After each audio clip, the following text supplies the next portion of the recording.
Sample आहे. त्यानंतर code काय आहे, म्हणजे कोड इथं कोडिंग सिस्टम चालते सगळी. तर कोड काय आहे तुमचा, त्यानंतर क्रॉप कोणते आणि त्याची व्हरायटी कोणती, बरोबर आहे. एवढ्या गोष्टी बरेच जण स्टॅम्प मारून पण देतात आणि त्यावर फक्त लिहितात. ठीक आहे, डायरेक्ट स्टॅम्प मारायला असतो. या पद्धतीने 1 किलो सॅम्पल सबमिट केलं जातं. 1 किलो का, तुम्ही जर हा पाहिला हँडलिंग ऑफ सीड सॅम्पल, तर तुम्ही सोयाबीन जर पाहिलं तर 1000 ग्रॅम असेल, ते जर ओनियन पाहिलं तर 80 ग्रॅम असेल. म्हणजे प्रत्येक पिकावाईज ते बदलतं. आणि तुम्हाला हे सॅम्पल सबमिट करताना समजा सोयाबीन आहे तर त्याचं जे मॉइश्चर आहे तर ते 12% खाली पाहिजे. आणि आम्ही ते मोजतो, जर जास्त असेल तर आम्ही ते सॅम्पल घेत नाही.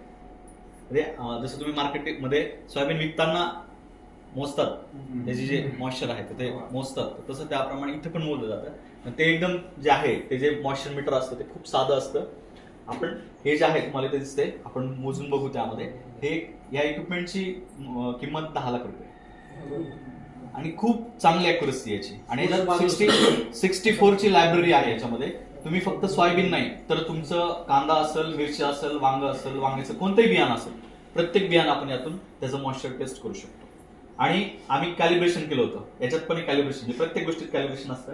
तर आम्ही हा मशीन आणि मार्केटमध्ये जे असतं ना साधी, मला वाटतं नॅशनलची असते, तर ते दोन्ही प्रत्येक वेळेस 1.5चा, 2चा, 2.5चा, 3चा असा डिफरन्स यायचा. आणि याचे जे रिडिंग्स होतात ते एकदम कॉन्स्टंट असतात, ते सेम असतात.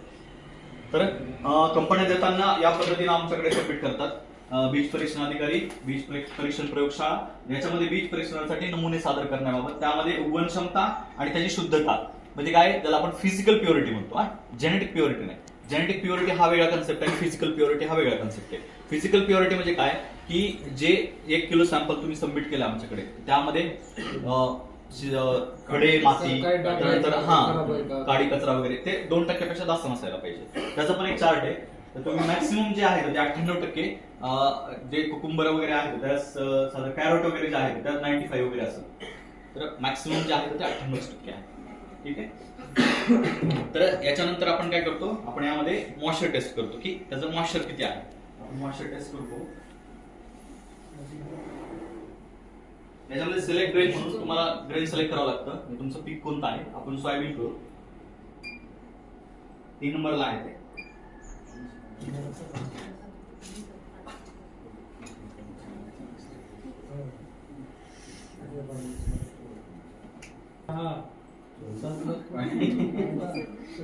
सॅम्पल वर जेवढं पाहिजे तेवढं घेणार, बाकी काढून टाकणार ते.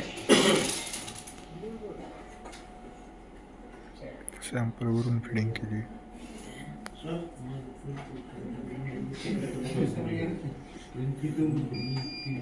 7.2%. त्याच्याबरोबर त्याचं त्या सीडचं टेम्परेचर किती आणि डेन्सिटी किती हे सुद्धा तुम्हाला ते दाखवतो. ते खूप चांगली अॅक्युरसी आहे.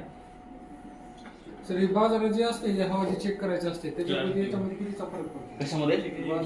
हा ते सांगितलं ना नॅशनल, ते पण माझ्याकडे आहे. प्रोसेस युनिटला जर गेलो तर ते आम्ही तिथं ते वापरतो. पण तरीही किती गेलं ना 2, 2.5, 3चा म्हणजे प्रत्येक वेळेस फरक वेगळा असतो. म्हणजे आम्ही बरेच वेळेस काय करतो, 5 सॅम्पल घेतो. 5 सॅम्पल नॅशनल मध्ये जे नॅशनलचं जे आहे मॉइश्चर त्यात तपासतो, ते तिकडे त्या लॅबला ते तपासतो आणि याचा पण तपासतो. तर प्रत्येक वेळेस याच्या गाडीचा असतो, कधी फरक मायनस मध्ये येतो, असं व्हॅरिएशन असतं. परत एकदा सॅम्पल टाकल्यावर रिडिंग तेवढीच तेवढीच सर. आता त्याच्यात तुम्ही हे जर उन्हात जर नेऊन टाकलं अजून कमी येऊ शकतं. जास्त उन्हात नेलंच कमी येईल.